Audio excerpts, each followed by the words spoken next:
if you've ever said, "I'll never be like my mom or dad," but then sometime later eventually caught yourself regretfully saying, just like my mom or dad, how did I get here?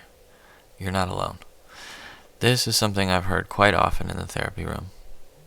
The desire to parent differently than you were parented can be a worthy goal and intention, but without a map of some kind, we often end up doing the same things we experienced. Part of the reason for this we discussed in the previous video. But today we're talking about how to identify parenting values while we bake cinnamon sugar knots. This is the Bread Therapy Baking Show. I'm Daniel, a professional therapist and hobby baker. Welcome back. I think it can be easy to get caught up in how we don't want to parent, and sometimes we might forget to think about how we do want to parent. So that's where this idea of parenting from your values can be important and helpful.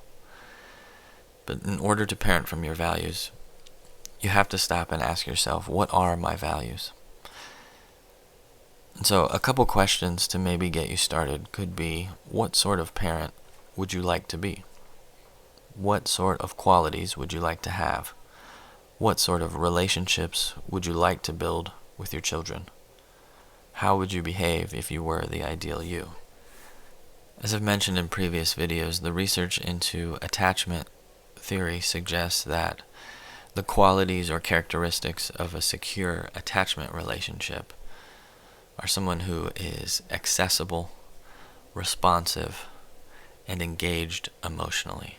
So my first suggestion would be to use these three characteristics as almost a barometer of what you're doing and how you are acting or relating with your children. At the end of a day or a week, you can look back and reflect and ask yourself, how have I been or not been accessible, responsive, and emotionally engaged with my child or children?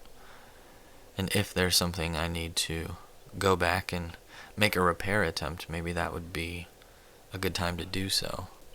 Other values may stick out to you or be more important to you, like being a kind, gentle parent, being a loving parent, being a firm parent that instills respect and resilience or grittiness in their children. I think all of these are worthwhile values to look forward to or to work towards. But the thing about being a parent is it is a relationship that sometimes we don't really focus on what we're doing or aren't intentional about what we're doing or how we're interacting. Life just kind of happens, and again, we get to this point where we might wake up and realize, oh my goodness, I'm being just like my mom or dad. And that doesn't sit well with us.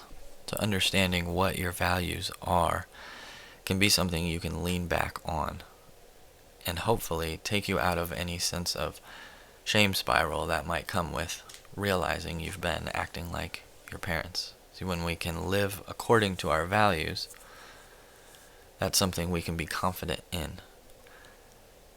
And if we look back at, okay, am I living according to my values? Am I parenting according to my values? It can be a little bit simpler of, if the answer is yes, I keep doing that.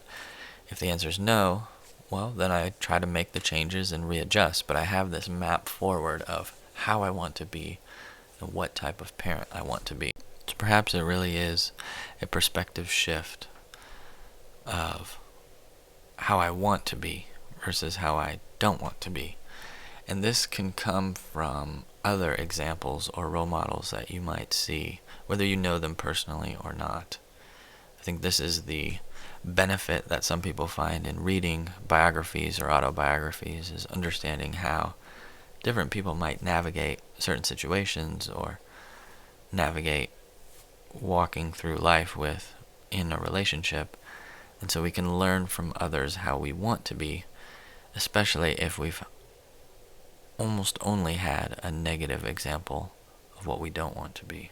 There are also ways that family values may impact your parenting, and so getting clear about what things your family values together and what things you want your family to value together can be helpful.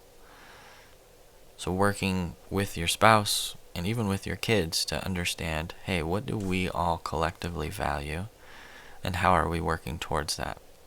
Something as simple as a family meeting every so often to check in with these things can be beneficial for parents to navigate. Are we doing the things that we want to be doing? And also empower our children to take a little bit of ownership and responsibility for those things as well. So I'd love to hear in the comments, what things do you value, and how well do you feel like you are parenting according to them? And in my next video, I'm going to talk a little bit about how to introduce nervous system regulation to your kids, especially your young kids. So hit subscribe if that's something you're interested in. And until then, you can watch this video about nervous system regulation and tracking. Thanks for watching. See you next time.